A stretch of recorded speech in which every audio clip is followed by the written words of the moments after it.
الحمد لله نحمده ونستعينه ونستغفره. الحمد لله نحمده ونستعينه ونستغفره ونتوب إليه ونعوذ بالله من شرور أنفسنا ومن سيئات أعمالنا. من يهده الله فلا مضل له ومن يضلله فلا هادي له. وأشهد أن لا إله إلا الله وحده لا شريك له. وأشهد أن محمدا عبده ورسوله. أما بعد فأعوذ بالله من الشيطان الرجيم. بسم الله الرحمن الرحيم. اليوم أكملت لكم دينكم وأتممت عليكم نعمتي ورضيت لكم الإسلام دينا. وقال رسول الله صلى الله عليه وسلم: نظر الله امرأ سمع مقالتي فرعاها وحفظها وبلغها فرب حامل فقه إلى من هو أفقه منه. ثلاث لا يضل عليهم قلب مسلم: إخلاص العمل لله، ومناصحة أئمة المسلمين، ولزوم جماعتهم فإن الدعوة تحيط من ورائهم، أو كما قال عليه الصلاة والسلام: سبحانك لا علم لنا إلا ما علمتنا إنك أنت العليم الحكيم. سبحانك لا فهم لنا إلا ما فهمتنا إنك أنت العزيز الحكيم. اللهم أنت ربي لا إله إلا أنت خلقتني وأنا عبدك وأنا على عهدك ووعدك ما استطعت. أعوذ بك من شر ما صنعت. أتوب لك بنعمتك علي وأتوب بذنبي فاغفر لي فإنه لا يغفر الذنوب إلا أنت. একবার শরীক করে আল্লাহুম্মা সাল্লি আলা মুহাম্মাদিন ওয়া আলা আলি মুহাম্মাদ কামা সাল্লাইতা আলা ইব্রাহিম ওয়া আলা আলি ইব্রাহিম ইন্নাকা হামিদুম মাজিদ. اللهم بارك على محمد وعلى آل محمد كما باركت على إبراهيم وعلى آل إبراهيم إنك حميد مجيد.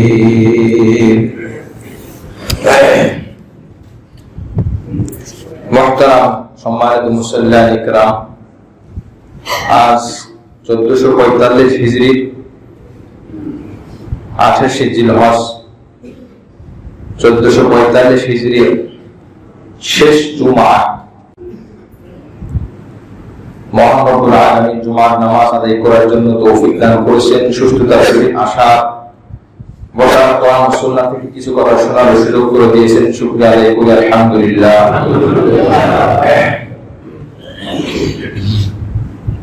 হিজরি সন অনুযায়ী জিলহজ মাস 12তম মাস, শেষ মাস, এবং এই মাসের শেষ জুমা আজ। এই জুমা আদায় করার পরের জুমা 1445 হিজরি থাকবে, 1446 হিজরি হয়ে যাবে। নবী সাল্লাল্লাহু আলাইহি ওয়াসাল্লাম মক্কা থেকে মদিনায় হিজরত করেছিলেন 1445 বছর আগে। সেই হিসাবে এটাকে 14 হিজরি সন বলা হয়, হিজরি তারিখ বলা হয়, অথবা আমরা আরবি তারিখ বলেও জেনে থাকি। এই মাসটি গুরুত্বপূর্ণ মাস। আমরা সকলে জানি এই মাসের মধ্যে ইসলামের যে 5টি রকম আছে, এই 5টি রকম একটি রকম হলো হজ। এই মাসে হজ আদায় করা হয়ে থাকে। এই জিলহজ মাসের দিক থেকে খুবই ফজিলত এবং গুরুত্বপূর্ণ মাস। রমজান মাস রোজার কারণে রমজান মাস দামি, জিলহজ মাস হজের কারণে এই মাস দামি। এই জন্য নবী আলাইহিস সালাম তার জীবনে একটি হজ আদায় করেছেন। যে বছর তিনি ইন্তেকাল করেন সে বছর হজ আদায় করেন। এবং হজের পরে যারা বিশেষ করে হজ করবে তাদের আমল কেমন হবে, আমল কেমন ভাবে করা দরকার, জীবন কিভাবে সুধারা দরকার, এই বিষয়ে বক্তব্য হয়ে থাকে আরাফার মাঠে মসজিদে নামিরায়। নবী সাল্লাল্লাহু আলাইহি ওয়াসাল্লাম তিনিও এই জিলহজ মাসে খুতবা দিয়েছেন। জিলহজ মাসে হজের সময় জিলহজ মাসের 8 তারিখ থেকে 13 তারিখ পর্যন্ত হজের আমল চলতে থাকে। আরাফার ময়দানে নবী আলাইহিস সালাম বক্তব্য প্রদান করেছেন, খুতবা দিয়েছেন, যেটাকে আমরা বিদায়ী হজ বলে জেনে থাকি। বিদায় হজের ভাষণ বলে আমরা জানি। 8ম হিজরিতে মক্কা বিজয় হয়। এর আগ পর্যন্ত মক্কা কাবা শরীফের আশপাশ মক্কা এরিয়া মুশরিকদের দখলে ছিল। মুশরিকরা তাদের মতো তারা আমল করত, তাদের অধীনে ছিল। যখন 8ম হিজরিতে নবী আলাইহিস সালাম বিজয় করলেন, বিজয়ী হলেন, নবী আলাইহিস সালামের কাছে চাবি চলে আসলো। তলহা নামে এক ব্যক্তি, তাদের বংশের মধ্যে কাবা ঘরের চাবির জিম্মাদার ছিল। আলী রাদিয়াল্লাহু আনহু তার কাছ থেকে চাবি নিয়ে আসলেন। আজকে তোমার অধিকার নাই, তখন সে কাফের। মক্কা বিজয় হয়ে গেছে। মক্কা বিজেতা নবী আলাইহিস সালাম মুহাম্মদুর রাসূলুল্লাহ সাল্লাল্লাহু আলাইহি ওয়াসাল্লাম নবী আলাইহিস সালাম চাবি আনলেন। আনার পরে আল্লাহ পাক সূরা নিসা 5 নম্বর পারা হাফিজ কোরআন কারীমের 6 নম্বর পৃষ্ঠায় আল্লাহ পাক আয়াত নাযিল করলেন। নবী চাবি নিয়েছেন বোঝানোর জন্য। আল্লাহ পাক আয়াত নাযিল করে কি বললেন? ইন্নাল্লাহা ইয়া'মুরুকুম আন তু'আদ্দুল আমানাতি ইলা আহলিহা। যার আমানত, যার জিনিস তার কাছে ফেরত দেওয়া, এটা আল্লাহ পাকের আদেশ। সুতরাং আমানতের মাল ফেরত দেওয়া এটি ফরজ। এটি কি বলেন? ফরজ। আমার কাছে আপনার মাল আপনি দিয়েছেন বা অন্য কেউ দিয়েছে, অন্য কেউ দিয়েছে আপনার কাছে পৌঁছানোর জন্য, অথবা আপনি আমার কাছে রেখেছেন কিছু সময়ের জন্য, পরে যখন আপনি চাবেন ফিরিয়ে দিতে হবে। এই ধরনের যত প্রকার হতে পারে অন্যের জিনিস আমার অধীনে আছে, এটিকে আমানত বলা হয়। যে ধরনের হোক, যে বিষয় হোক, ধর্মীয় আমানত হোক, দুনিয়াবী আমানত হোক, একটি তহসিল আপনি দিয়েছেন আমার কাছে যে এটি ফেরত দেওয়ার জন্য, ধর্মীয় জিনিস, ধর্মীয় একটা কোরআন, ধর্মের কোরআন, ইসলাম ধর্মের মূল গ্রন্থ, যাকে দেওয়ার জন্য আপনি আমার কাছে দিয়েছেন তাকে ফেরত দেওয়া ফরজ। এই জন্য আল্লাহ পাক সরাসরি বলেছেন যার জিনিস তার কাছে হক ভাবে ফেরত দিয়ে দাও, কিঞ্চিত পরিমাণ যেন আমাদের খেয়ালত না হয়। ইন্নাল্লাহ, নিশ্চয়ই আল্লাহ পাক ইয়ামুরুকুম, আদেশ দেন, আন তুআদ্দুল আমানাতি, আদায় করতে, আমানত ফিরিয়ে দিতে, ইলা আহলিহা, আমানতের মালিক যে। কথার মধ্যে কোনো অস্পষ্টতা আছে বলেন? কোনো অস্পষ্টতা নাই। সূরা নিসা। এই জন্য আমানত ভিন্ন জিনিস। আর হাদিসে আল্লাহ রাসূল বলেছেন, লা ঈমানা লিমান আমানাতা লাহু, তার ঈমানই নাই যার মধ্যে আমানতদারিতা নাই। নবীজির হাদিস বিশুদ্ধ হাদিস। আমানতদারিতা কঠিন জিনিস, খুব সতর্কের জিনিস। আমরা অনেক সময় না জানা না বোঝার কারণে জিনিস আমার না, আমার কাছে থাকবেও না, কিন্তু সঠিকভাবে ব্যবহার না করার কারণে আল্লাহ পাক আমাকে ধরবে, বলবেন তোমার তো ঈমান নাই।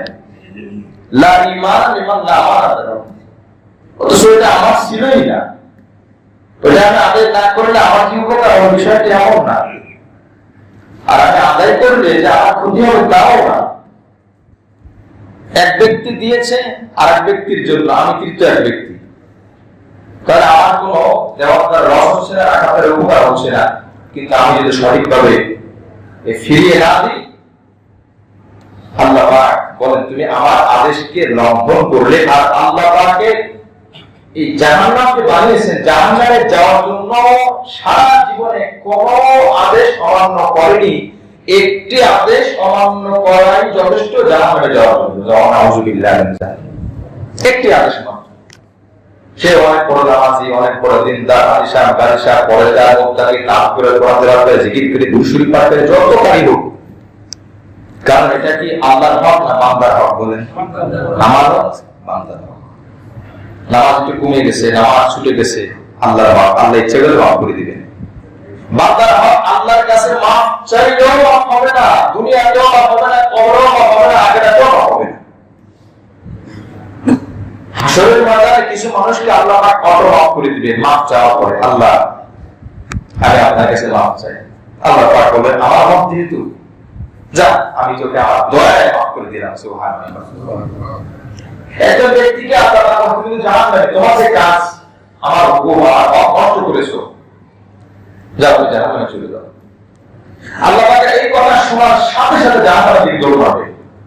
কি বলেন, জাহান্নামটা তো ভালো জিনিস, ভালো জায়গা, এখানে দৌড় দেওয়ার জায়গা, আরামের জায়গা। জান্নাতের দিকে বলে দৌড় দেওয়া ঠিক ছিল, জাহান্নামের দিকে দৌড়াবে কি এমন আরামের জায়গা? আল্লাহ থামিয়ে দিলেন। এদিকে আসো, তাফসীরের মধ্যে আসছে তুমি জান্নাতের দিকে আমি বলার সাথে সাথে দৌড় মারলে, ব্যাপারটা কারণ কি? জান্নাত সম্পর্কে তোমার কি কোনো ধারণা নাই? বলে আমার সব ধারণা আছে, আল্লাহ আপনার হুকুম মানে নাই বটে, কিন্তু আমার জান্নাত সম্পর্কে ধারণা আছে, জান্নাত সম্পর্কে ধারণা আছে। কেন করতে?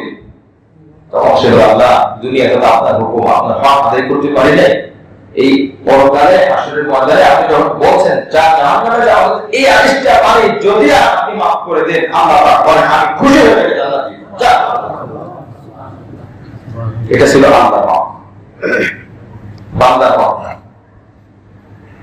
শিরক করলে আল্লাহ তাআলার কাছে মাফ চাইলে মাফ হবে, কবিরা গুনাহ করলে আল্লাহ তাআলার কাছে মাফ না চাইলেও আল্লাহ ইচ্ছা করে মাফ করে দিতে পারেন, দেবে। এই কথা আল্লাহ কোরআনে বলেছেন সূরা নিসার মধ্যে ৫ নম্বর পারা। বান্দার হক, বান্দার আমানত, যাদের দায়িত্বে থাকবে হক অনুযায়ী এক পয়সা পরিমাণ, এক দানা পরিমাণ, এক গম পরিমাণ যদি আদায় না করা হয়, আমি জানি নাই, আমি বুঝি নাই, এই কথা বলে চলবে না। কেন আমি জানি নাই? আর একটা জিনিস আমরা ভালো করে জেনে রাখবো, মাথায় রাখবো, হাসরের ময়দানে এই কথা বললে চলবে না যে আমার মাসআলা জানা ছিল না। এই কথা বলে সেখানে কোনো পার হওয়ার জায়গা নাই, কারণ আল্লাহ পাক সব ব্যবস্থা করে দিয়েছে।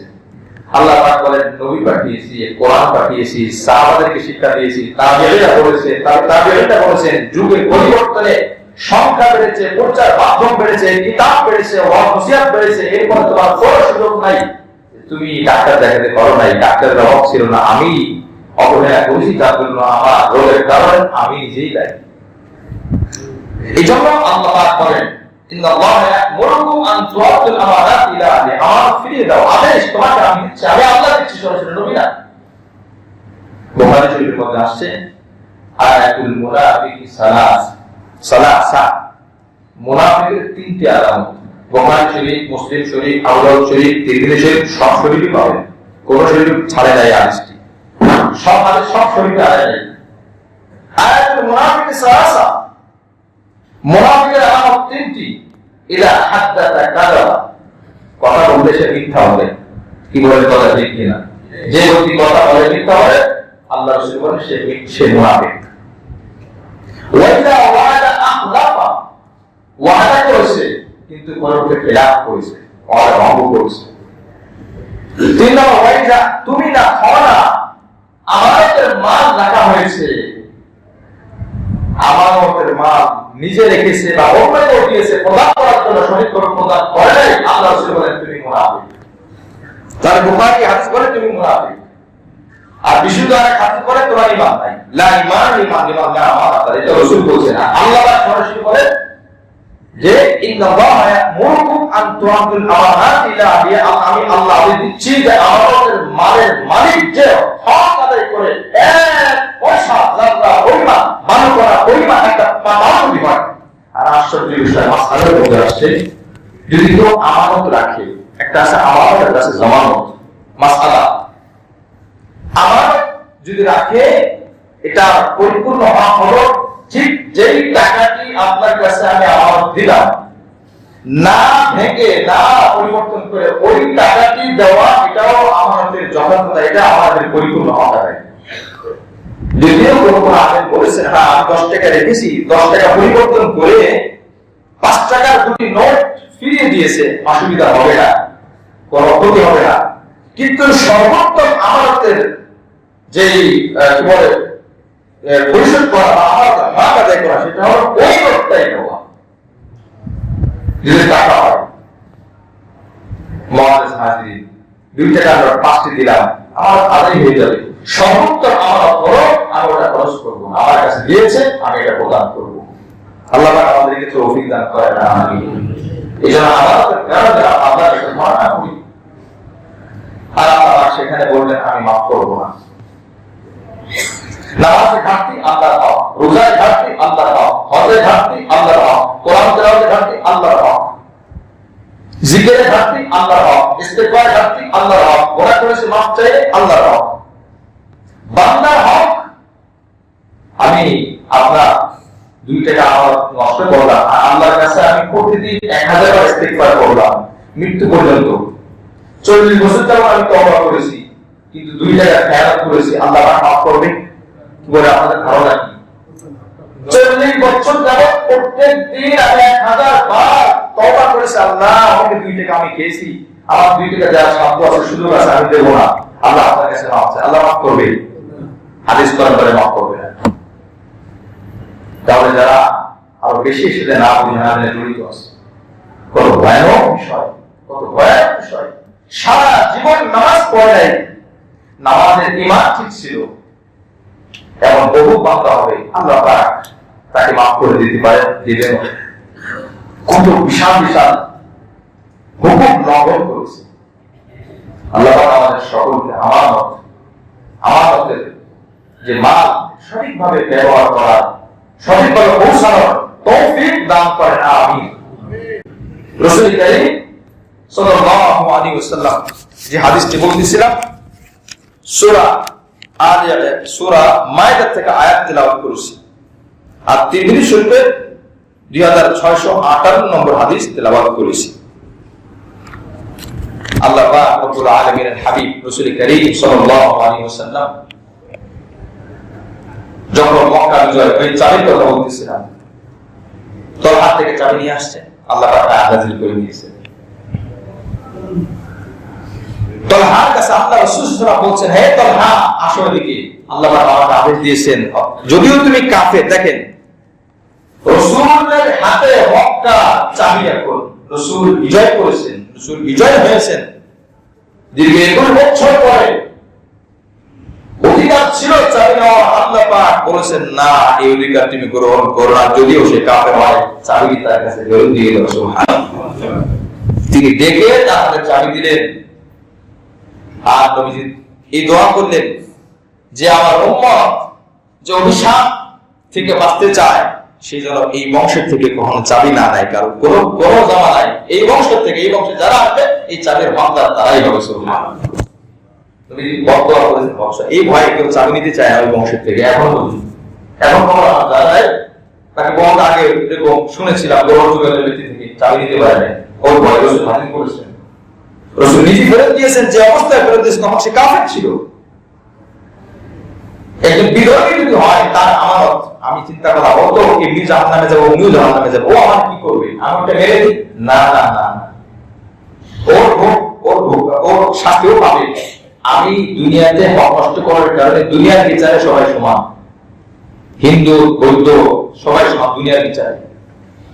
আল্লাহ পাক আমার থেকে হিসাব নেবে, কেন তুমি, সে আমার বান্দা, সে আমার কাফের বান্দা, বান্দা তো, এই জন্য কেন তুমি নষ্ট করছো তার হক। রাসূল কারীম সাল্লাল্লাহু আলাইহি ওয়াসাল্লাম মক্কা বিজয় করে চলে গেলেন 9 হিজরিতে। গায়বা হযরত 8 হিজরিতে গায়বা আবু বকর রাদিয়াল্লাহু তাআলা আনহু হজ করানো হয়। উনি হজের কাফেলা আমির ছিলেন, দায়িত্বশীল ছিলেন। এবং 9 হিজরিতে আলী রাদিয়াল্লাহু আনহু, তখন পর্যন্ত মক্কায় যারা হজ করত মুশরিকরা 8 হিজরি আগ পর্যন্ত কয়েকটি গণপথ ছিল। এক নম্বর তারা উলঙ্গেও তওয়াফ করত।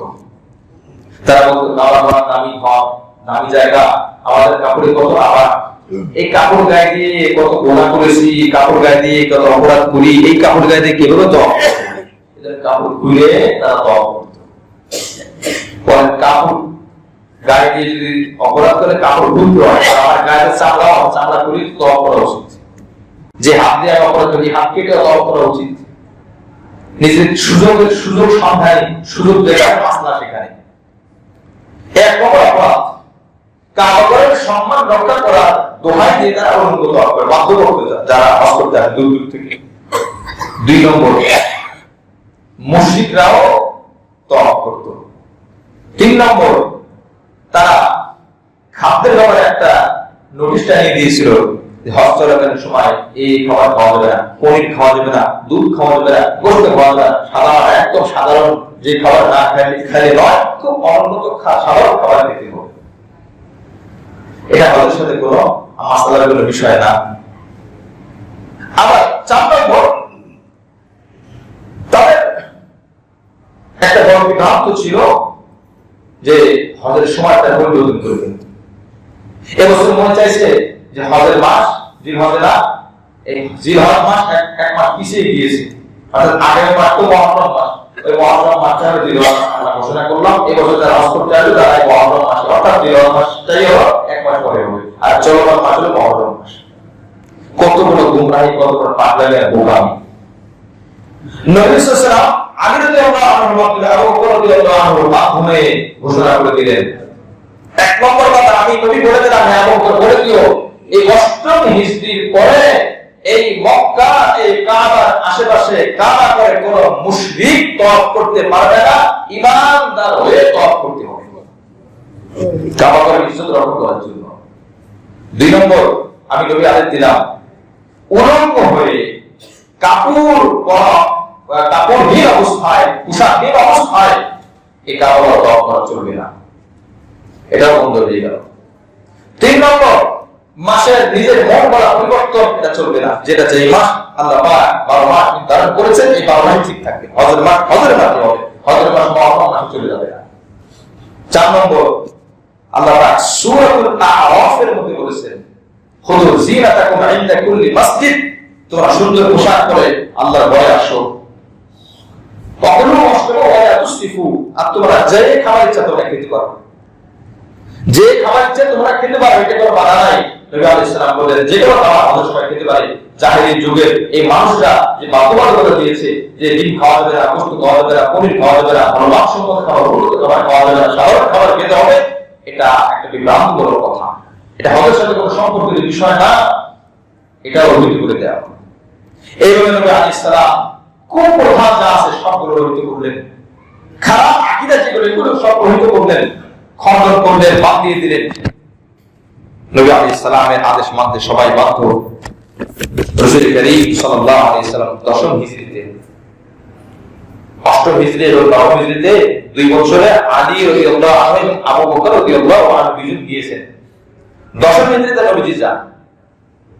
লক্ষাধিক সাহাবী, সহস্র উপরে সাহাবী নবীজির সাথে ছিলেন। কিতাবের মধ্যে আসছে খরজ রাসূলুল্লাহ সাল্লাল্লাহু আলাইহি ওয়াসাল্লাম মিন ফিল খামিস ওয়াল 20 মিন যিল কআদাতি মিন আল মাদিনাতিল মুনাওয়ারাতি বিইতিজাহ মক্কাতিল মুকাররমা। 25শে জিলকদ, কোন কোন riwayate 26ও আসছে। জিলকদ মানে জিলহজের আগের মাস। 25শে জিলকদে নবী আলাইহিস সালাম মদিনা থেকে মক্কার উদ্দেশ্যে রওনা করে হজ পালনের লক্ষ্যে। নবী আলাইহিস সালাম ফাকতাসারা লিল ইহরাম, ইহরামের উদ্দেশ্যে গোসল করেন। ওয়াতাহানা তাতাইয়াবা ওয়া লাবিসা ইজারাহু ওয়া রিদাহু, নবী সাল্লাল্লাহু আলাইহি সুগন্ধি লাগালেন, সুন্দর করে গোসল করলেন, ইহরামের কাপড় পরলেন। সুম্মা সাল্লাল আসরা ফিল মাসজিদ রাকাতাইন, মসজিদে 2 রাকাত নামাজ আদায় করলেন। ওয়া আহাল্লা বিল হজ্জ ওয়াল উমরা কালিলান, নামাজের পর আমরা যারা হাজী সাহেব উমরা পালনকারী, হজ পালনকারী আছে, 2 রাকাত নামাজ আছে, ওই নামাজের পর তালবিয়া করতে হয়। লাব্বাইক আল্লাহুম্মা লাব্বাইক লাব্বাইক লা শারীকা লাক লাব্বাইক ইন্নাল হামদা ওয়ান নি'মাতা লাক ওয়াল মুলক লা শারীকা লাক। এইভাবে নবী আলাইহিস সালাম তালবিয়া পাঠ করলেন। এরপরে ইলা আন ওয়াসালা ইলা দি তাওয়া বিল কুরবি মিন মক্কাহ, লাগাতার নবী আলাইহিস সালাম সফর করলেন। সময়ের আগে নবী আলাইহিস সালাম পৌঁছে গেলেন। এরপর হজ পালন শুরু হয়ে গেল। নবী সাল্লাল্লাহু আলাইহি ওয়াসাল্লামের বিদায় হজের ভাষণ, আমরা এটাকে জানি যে এটি বিদায় হজের ভাষণ, কিন্তু কোনটা কি বিদায় হজের ভাষণ কি কি ছিল আমরা খন্ড খন্ড ভাবে দুইটি করে হয়তো জানি। নবী সাল্লাল্লাহু আলাইহি ওয়াসাল্লাম যে বিদায় হজে করেছেন, এটা আরেক নাম আছে হাজ্জাতুল ইসলাম। এটা নাম হাজ্জাতুল ইসলাম নামে আখ্যায়িত করা হয়।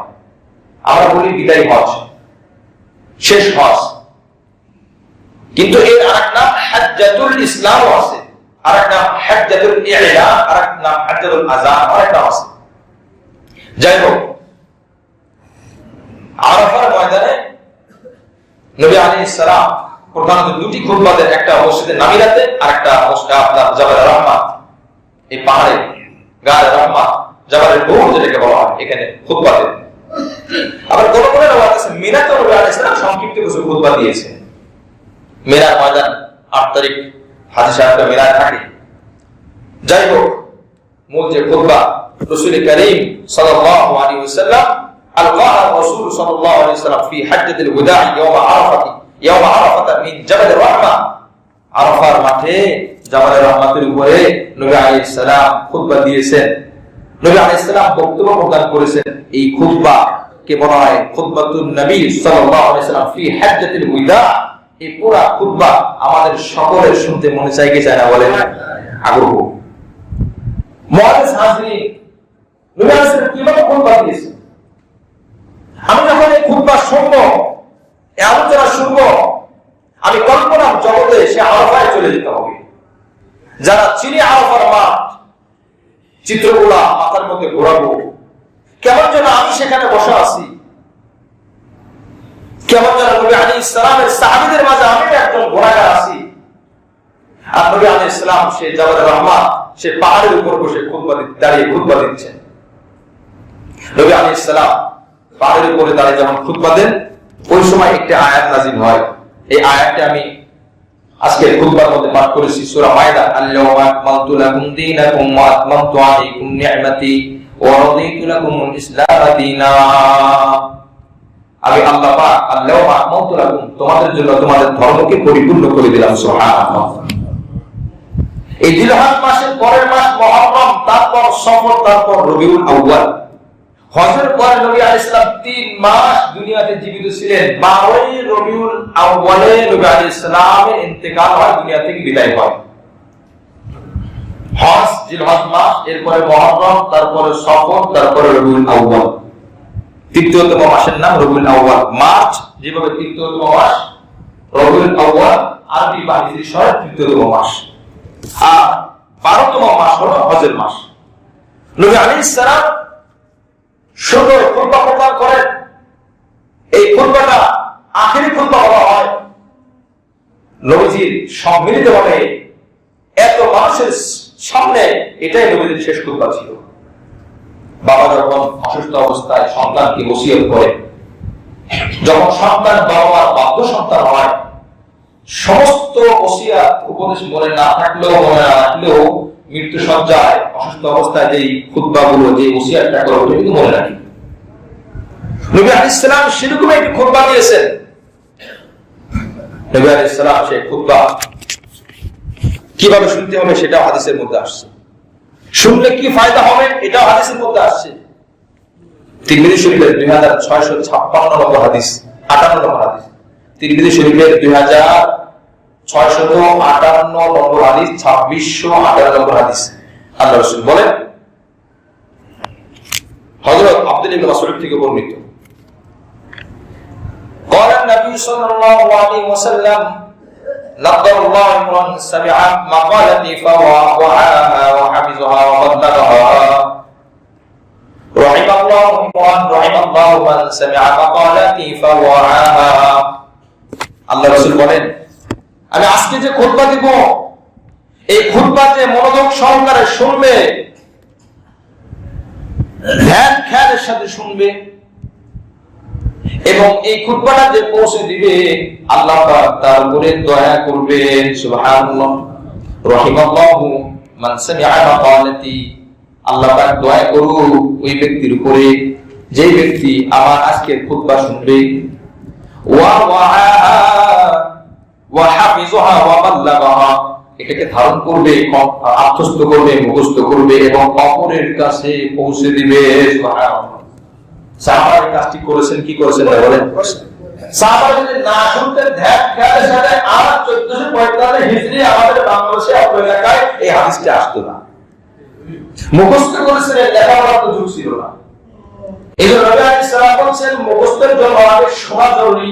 মান সামিআ, নবী বলেছেন যে শুনবে আমার বক্তব্য, আল্লাহ পাক তার উপর দয়া করবেন।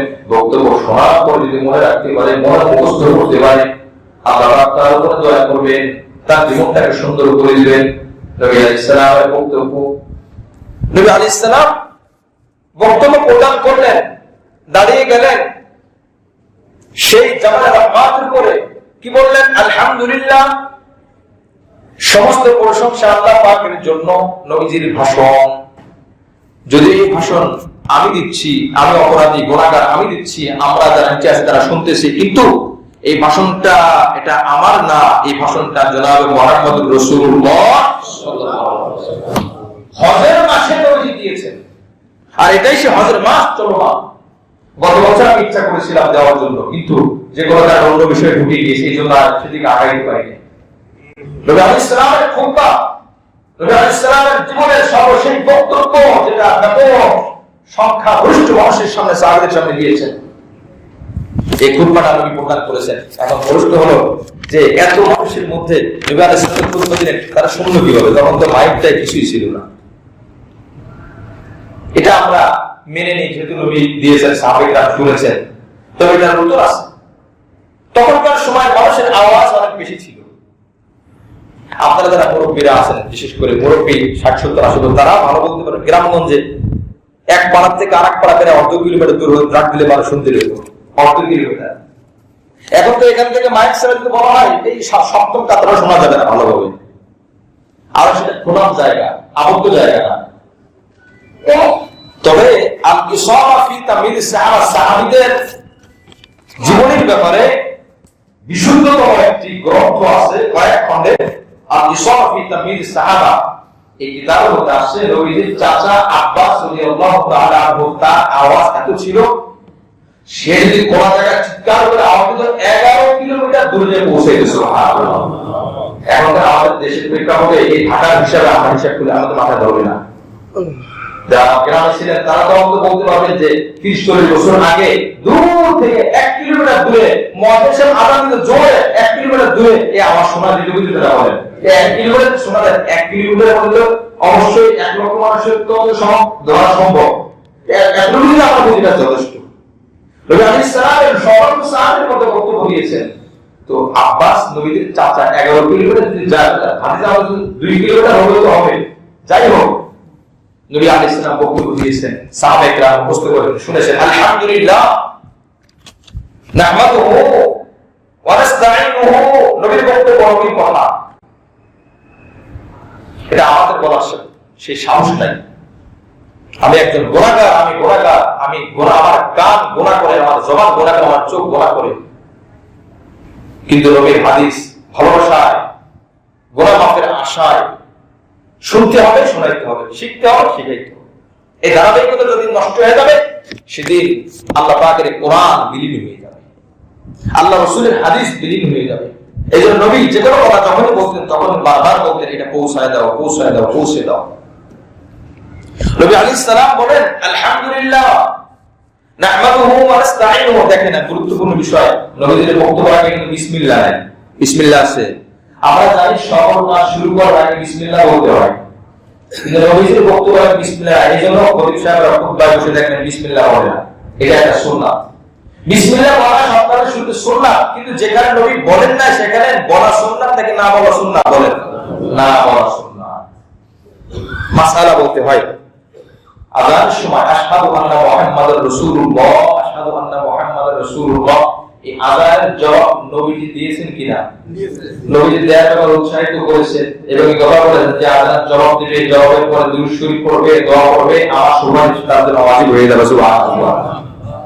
আশহাদু আন্না মুহাম্মাদুর রাসূলুল্লাহ মুয়াজ্জিন যখন ইকামতের সময় দিবে অথবা আযানের সময় দিবে, তখন সুন্নাত হলো আশহাদু আন্না মুহাম্মাদুর রাসূলুল্লাহ এই শব্দটি বলা, রাসূলের নাম শুনে সাল্লাল্লাহু আলাইহি ওয়াসাল্লাম বলার হাদিস নবীজির পক্ষ থেকে নাই, এখানে হ্যাঁ নবীজি বলেন নাই, হ্যাঁ বলেছেন। নবীজি আযানের পরে যখন লা ইলাহা ইল্লাল্লাহ বলেছে, তারপর নবী দুরূদ শরীফ পাঠ করেছেন এবং নবী আলাইহিস সালাম আল্লাহুম্মা রাব্বানা দাওয়াতি নির্দিষ্ট দোয়া কি করেছেন। ইকামতের সময়ও আশহাদু আন্না মুহাম্মাদুর রাসূলুল্লাহ, আমরা এখানে নবীর সুন্নাত পালন যদি করতে চাই, অবশ্যই আপনি হাদিস খোঁজে পেয়ে যাবেন, এখানে সাল্লাল্লাহু আলাইহি ওয়াসাল্লামের কথা নাই। যেমন সূরা হুজুরাতের মধ্যে আল্লাহ পাক এক আয়াতের মধ্যে বলেছেন মুহাম্মাদুর রাসূলুল্লাহ, এটা একটা আয়াতের একটা অংশ। নামাজের মধ্যে যদি আপনি পড়েন আর এরপরে রাসূলের নাম আসছে, এজন্য সাল্লাল্লাহু আলাইহি ওয়াসাল্লাম পড়েন, নামাজ থাকবে না, নামাজ হয়ে যাবে। এটা শরীয়ত মানা, মন চাই জিন্দেগি না মানা। যেখানে বিসমিল্লাহ বলা, এখানে বিসমিল্লাহ বলা সুন্নাত, যেখানে বিসমিল্লাহ ছেড়ে দেওয়া, ওখানে বিসমিল্লাহ ছেড়ে দেওয়াই সুন্নাত। চার জায়গা ফরজ নামাজের দ্বিতীয় রাকাতে বৈঠকে শুধু কি করি আমরা? চার জায়গা নামাজের দ্বিতীয় বৈঠকে বসে বসে তাশাহুদ করে দুরূদ শরীফ পড়ি। ফরজ নামাজে যদি কেউ দুরূদ শরীফ পড়ে ফেলে, তার জন্য সাওয়াবটা ওয়াজিব হয়ে যায়। সাওয়াবটা ওয়াজিব মানে ভুলে মাসুল দিতে হবে। আচ্ছা, দুরূদ শরীফ পড়ে কি ভুল? গুনাহ, তাহলে এখানে আমি মাসুল দেব কেন? এইজন্য মাসুল দেব, এখানে দুরূদ শরীফ না পড়া সুন্নাত। এজন্য দুরূদ শরীফ কোথায় পড়তে হবে, একটা মাসআলা কোরআন সূরা থেকে নেব, একটা বড় মসজিদ থেকে নেব, না বড় বিষয় থেকে নেব, কোরআন সূরা থেকে নিতে হবে। আশ্চর্য লাগে, আমরা মন করা যেখানে ইচ্ছে সেখানে লাগিয়ে দিই না। আমরা কোরআন সুন্নাহর সাথে আমি মাহমত করি, কোন ব্যক্তির সামনে না। আমি একটা আমল করে আসতেছি, তাহলে এখন ওটা কি করতে হবে? আল্লাহ পাক রব্বুল আলামিন আমাদেরকে বুঝার তৌফিক দান করেন। মুআজ্জিজ হাজির, নবী আলাইহিস সালাম খুতবা শুরুতে বিসমিল্লাহ বলেছিলেন না, আল্লাহর প্রশংসা দিয়ে আমরা যেখানে বক্তব্য দিই, যখন কোন নেতা সাহেব তার বক্তব্যের মঞ্চে বক্তব্য দেবেন, তাকে অনুরোধ করব, তার জন্য উচিত আল্লাহ পাকের প্রশংসা দিয়ে শুরু করা। তারপর আপনি মানুষের প্রশংসা করেন, আলহামদুলিল্লাহ নাহমাদুহু ওয়া নাস্তাঈনুহু ওয়া নাস্তাগফিরুহু ওয়া নাতুবু ইলাইহি ওয়া নাউযু বিল্লাহি মিন শুরুরি আনফুসিনা ওয়া মিন সাইয়্যাতি আমালিনা মান ইয়াহদিল্লাহু ফালা মুদিল্লা লাহু ওয়া মান ইউদ্লিলহু ফালা হাদিয়া লাহু ওয়া আশহাদু আন লা ইলাহা ইল্লাল্লাহ ওয়াহদাহু লা শারীকা লাহু ওয়া আশহাদু আন্না মুহাম্মাদান আবদুহু ওয়া রাসূলুহু। এই পর্যন্ত আল্লাহ পাকের প্রশংসা, রাসূল যে নবী, এই স্বীকারকে নবী নিজেও দিয়ে গিয়েছেন। এরপর নবী আলাইহিস সালাম বক্তব্য শুরু করতেছেন। মুআজ্জিজ হাজির, আল্লাহ পাক তৌফিক দান করলে ইনশাআল্লাহ বাকি অংশ আমরা সামনে শুনবো। আল্লাহ পাক আমাদের শোনা, বুঝা, আমল করার তৌফিক দান করেন। আমিন।